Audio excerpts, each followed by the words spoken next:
Olá, tudo bem com você? Eu espero que você esteja bem. Se caso você não está bem, eu espero que você fique melhor. Hoje eu gostaria de conversar com você a respeito de pensarmos a respeito daquilo que nós estamos pensando.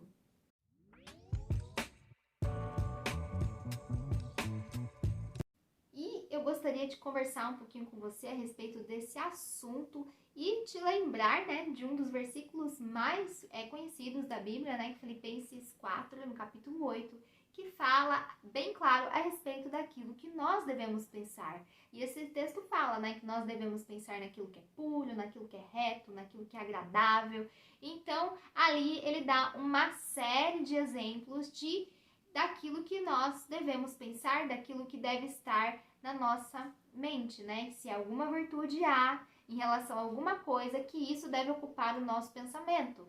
Então, através desse texto, nós já sabemos, aquilo que tem que permanecer na nossa mente e aquilo que não tem que permanecer. Mas, para falar um pouco a respeito mais desse assunto, eu gostaria de me questionar, te questionar a respeito daquilo que nós pensamos a respeito de quem Deus é. Será que nós sabemos realmente quem Deus é? Será que nós temos os pensamentos certos a respeito de quem Deus é? Eu me lembro daquele texto em que Jesus se reúne com os seus discípulos. E ali ele faz aquela pergunta: quem as pessoas dizem que eu sou?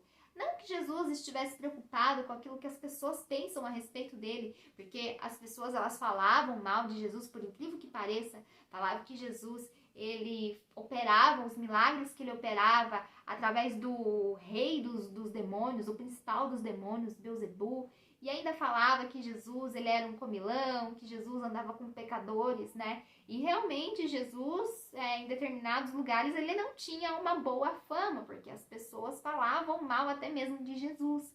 Mas Jesus, ele faz essa pergunta para os discípulos. Então, os discípulos, quando são questionados por Jesus, eles começam a falar aquilo que o povo falava a respeito de Jesus. Uns falavam que Jesus era um profeta, que ele era Elias ou qualquer outra pessoa.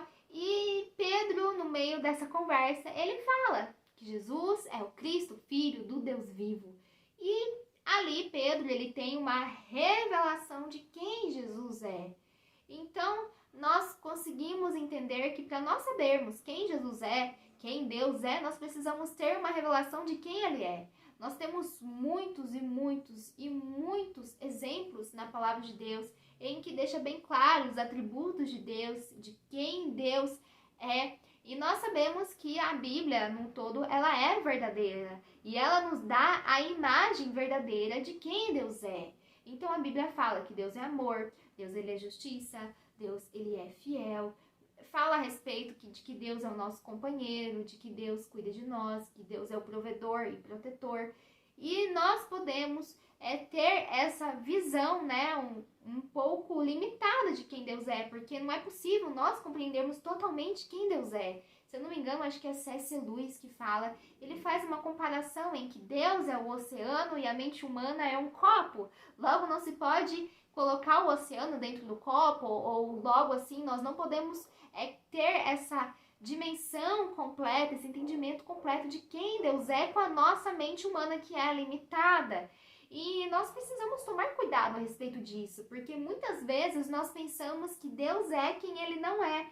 Nós muitas vezes pensamos que Deus é mau, que Deus ele está nos castigando. Nós sempre ficamos esperando essa disciplina de Deus, essa correção de Deus, como se Deus estivesse sempre para dar uma bronca em nós. E na verdade, isso faz parte, Essa correção, essa disciplina de Deus faz parte.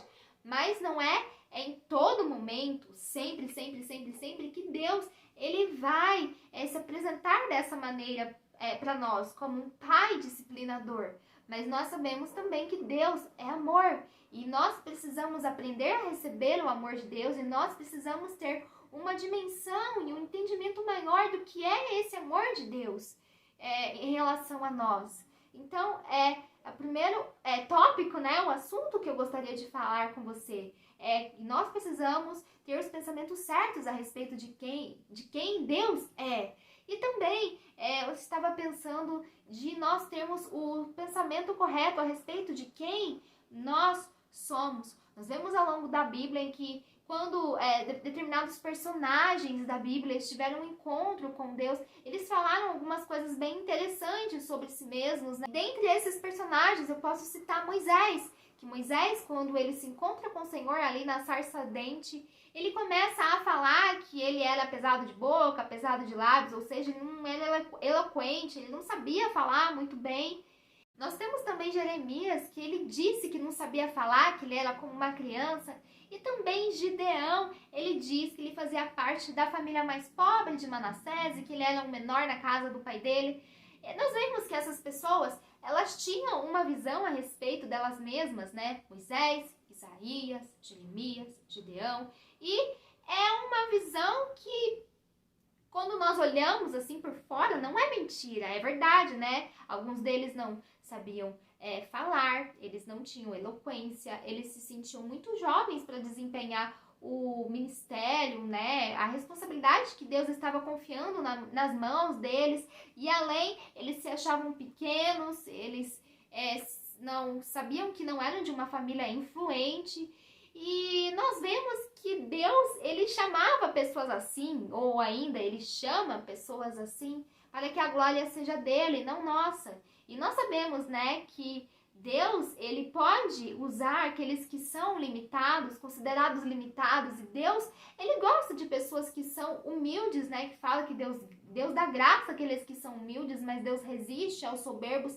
E esses homens, eles sabiam, né, que eles não estavam preparados para fazer aquilo que o Senhor estava pedindo para eles fazer. Então, eles, para realizar aquilo que o Senhor disse para eles fazer, eles precisavam do Senhor, eles precisavam confiar no Senhor. E há até textos bíblicos que falam, né, que o Senhor criou a boca do homem. Foi o Senhor que fez a boca do homem, e o Senhor poderia fazer o homem falar as palavras que ele iria inspirá-lo para que ele viesse dizer. Então, nós vemos em relação a tudo isso, quando nós, muitas vezes, usamos da nossa limitação para que seja um impedimento para a ação de Deus nas nossas vidas. E era o que esses homens estavam fazendo. Eles olhavam para si mesmos, eles viam defeito neles, algo que não agradava a eles, algo que eles não tinham, e eles faziam com que isso se tornasse, né, um empecilho para que Deus viesse usá-los. E nós não podemos ser assim. Nós sabemos que nós não somos perfeitos, que nós temos nossas dificuldades, nossas limitações, mas nós sabemos que, apesar disso, nós temos Deus que supre em nós aquilo que nós não temos. E glória a Deus por isso, porque muitas vezes Deus não chama aqueles que estão prontos, Deus chama os que estão disponíveis, aqueles que querem trabalhar, aqueles que querem fazer e que confiam na graça e na ajuda de Deus. E nós precisamos olhar como Deus nos vê. Deus nos vê como guerreiros. Deus nos vê como pessoas que são luz do mundo, sal da terra, como pessoas que, através do poder dele, do Espírito dele, conseguem mudar a realidade desse mundo, interferir positivamente na onde nós estamos. Então, nós sabemos que nós temos uma responsabilidade, que nós temos a oportunidade de levarmos a glória de Deus, a presença de Deus aonde nós formos. E sabendo que, apesar de tudo, Deus quer nos usar e Deus pode nos usar. E nós devemos ter, né, esse pensamento saudável a respeito de nós mesmos, né, que nós somos salvos, que nós somos novas criaturas, que nós somos justificados e santificados, e que o Senhor tem trabalhado ao nosso favor e tem trabalhado também dentro de nós, para que nós possamos ser mais parecidos com Jesus, para que nós possamos estar preparados, né, em atividade aquilo que Ele quer, né, de nós. Que as bênçãos de Deus estejam sobre a sua vida, que as bênçãos de Deus estejam sobre a sua família. Eu espero que essas palavras tenham chegado a bom momento no seu coração, que tenha te feito refletir, que tenha te feito ter um maior entendimento a respeito de Deus e de você mesmo, e que de como nós precisamos, né, sempre, né, conhecer mais a Deus e pedir para que o Senhor nos revele quem nós somos, nos ajudando a perceber aquilo que para nós, né, se encontra oculto, escondido, despercebido, né? E é sobre isso mesmo que eu gostaria de conversar. E até mais ver. Tchau, tchau!